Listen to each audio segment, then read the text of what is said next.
నీ ఐడియాలజీని మార్చుకోమంటాడు. అర్థమైందా? అందుకే మారు మనిషి కాదు, ఏంటి మారు మనసు. మనిషి మారాడు అంటే ముక్కు మారిందనో, అది శ్రీదేవి గారు ముక్కుకు ఆపరేషన్ చేయించుకున్నట్టు ముక్కుకు ఆపరేషన్, కంటికి ఆపరేషన్, ముఖానికి, అది కాదు మారడం అంటే. మనిషి మారడం అంటే అది కాదు, మనసు మారాలి. ఆయన మారు మనిషిని కోరుకోవట్లేదు, మారు మనసును కోరుకుంటున్నాడు. కాబట్టి దేవుడు ద్వేషించింది పాపాన్ని మాత్రమే, దేవుడు ద్వేషించింది చెడ్డ వ్యక్తిత్వాలను మాత్రమే తప్ప మనుషుల్ని కాదు.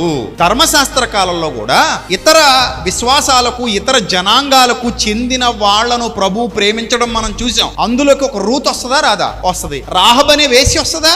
వస్తుంది. ఆమె ఇశ్రాయేలీయురాలు కాదు, ఇశ్రాయేలు జాతిలో పుట్టినది కాదు, జాతికి చెందినది కూడా కాదు, కానీ ఆమె వ్యక్తిత్వం బాగుంది. ఆ వ్యక్తిత్వాన్ని ప్రేమించి ఆమెను కూడా దేవుడు అంగీకరించాడు. చివరికి ఆమె ఇశ్రాయేలీలో కలిసింది. వేచి అయినా కూడా మారు మనసు పొంది ఇశ్రాయేలీలో కలవడం జరిగింది. సో ఇలాగా పాత నిబంధన కాలంలో చాలా మంది, ఒక నయమాను ఉన్నాడు, అతడు సిరియా దేశపు సైన్యాధిపతి. సో ఆయన కూడా దేవుడు ప్రేమించాడా లేదా? ప్రేమించాడు. ఒక సారెపత్తు విధవరాలు ఉంది, సారెపత్తు విధవరాలు, ఆమెను కూడా దేవుడు ప్రేమించాడా లేదా? ఇశ్రాయేలులో ఉన్న విధవరాలు కాదు ఆమె, సారెపత్తుల విధవరాలు, అన్యరాలు ఆమె. అంటే దేవుడు వ్యక్తిని చూడట్లేదు, కానీ దేన్ని చూస్తున్నాడు? వ్యక్తి